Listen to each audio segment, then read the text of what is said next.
Headline, I don't want my wife to become a stay-at-home mom. Before the baby, she was ambitious. What happened? Dear Care and Feeding, I'm a new father of a beautiful 10-month-old girl. My wife's company has a generous maternity leave policy, and she has been at home with our daughter since the birth and is scheduled to go back to work just after her first birthday in January. But she recently told me she doesn't want to go back to her job. She would like to be a stay-at-home parent instead.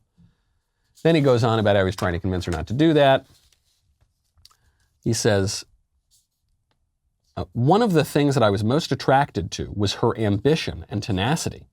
It's really surprising to hear that her career isn't that important to her anymore. Honestly, I don't want her to quit her job. She earns about the same as I do, and while we could make ends meet on my income alone, it would impact our ability to save, and we'd need to give up one of our cars and cut back on extras that make life more enjoyable.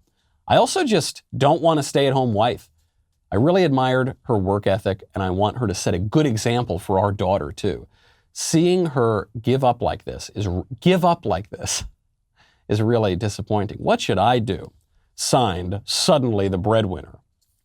What should I do? What should I do? To quote The Godfather when he is asked that very question by Johnny Fontaine, you can act like a man. What's the matter with you? What's the matter with you? What man? This is the husband who wrote this letter. This is putatively the husband who wrote this letter. So many things wrong with it. His wife has this daughter, and she has the audacity to want to raise her own daughter. And you see, this is not ambitious. If the wife goes to the widget factory and types all day on her keyboard and just does spreadsheets, and makes widgets, and, well, she doesn't make the widgets, but, she's sort of supervising the people who have outsourced the widget making so she's doing that. That's really ambitious. But raising a human being, it's like, whatever, you can just hire someone to do that. You see, what this guy wants to do, he wants to send his wife to work for another man so that she can make money so that he can pay another woman to raise his child. Because that's the way it's supposed to work. That's ambitious. Otherwise, if the mother doesn't want to do this, she's giving up. And can you believe this guy? I mean, I get it. I share his outrage.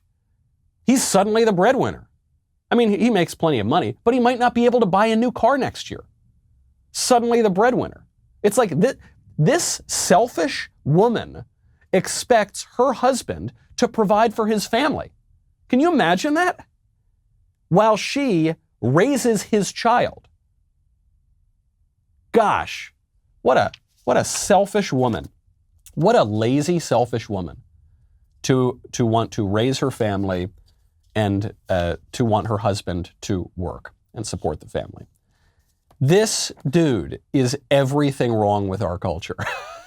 And even the perception of it. I mean, maybe he comes by the perception, honestly, that raising a family is somehow giving up, or it's lazy, or it's not ambitious. The hand that rocks the cradle is the hand that rules the world. We used to know that. A mother with her child is the center of the world, of this world that we're all living in. It is the absolute center. Everything else that we do in this material world, in our economic life, all of it exists to serve that. Not everybody gets to have children. It's actually hard for a lot of people to have children. For some people, they don't get that option. But we can it's nothing.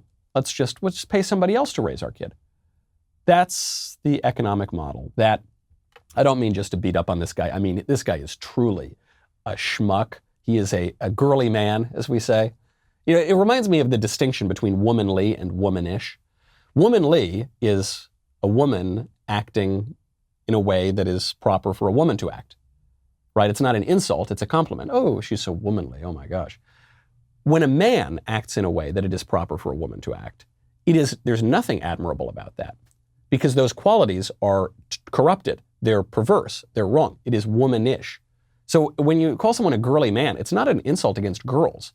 It's an insult against that guy because he's acting in a way that is so perverse. But he's doing something that our whole culture is doing, and it's not just the left. It's not just the left, though they sort of instigated it, especially in the 1970s, saying that the only values that matter are manly values and women need to be forced to go out and work. Simone de Beauvoir, who was one of the most famous feminists ever, I guess, and was also, ironically, the jilted common law wife of a notorious philanderer, the philosopher Jean-Paul Sartre.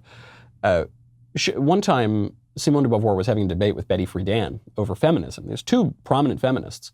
And Friedan said, yeah, if women want to work, good. If women want to stay home, good. And Beauvoir said, no. We can't give them that choice. We have to force women to work. Because if we give them the option to stay at home, they'll take that option. And that is not conducive to liberation. The left believes that, and the right believes that. The right, there are some proposals now to incentivize having families because we have a dying population and a birth rate below replacement. And so some people, I think Rubio is the one who did this, said, we're going to incentivize work. Romney's plan of direct payments to families who have kids, that's wrong. We need to incentivize work. We're the party of work. No. I think that if a woman wants to raise her family, that's a really good, wonderful thing. That should be incentivized by society. We should not force her to go out and work in the widget factory. There's nothing conservative about forcing women out of their homes to pay some other woman to raise their kids so that they can go work at the widget factory and get a paycheck. That is a totally perverse, ultimately liberal left-wing view of mankind, viewing mankind as primarily an economic actor rather than what we really are, which is complex people with complex relationships, born into families, born into communities, who appreciate beauty, who serve God, who have more going on for them than their paychecks. My only advice, I guess, would be to this woman, which is, are you sure you've made the best choices? I'm not saying leave your husband, but maybe smack him around a little bit, get him to shape up. If you enjoyed that video, be sure to hit the subscribe button so everyone wading through the wasteland of YouTube knows that we've got the absolute top content out there.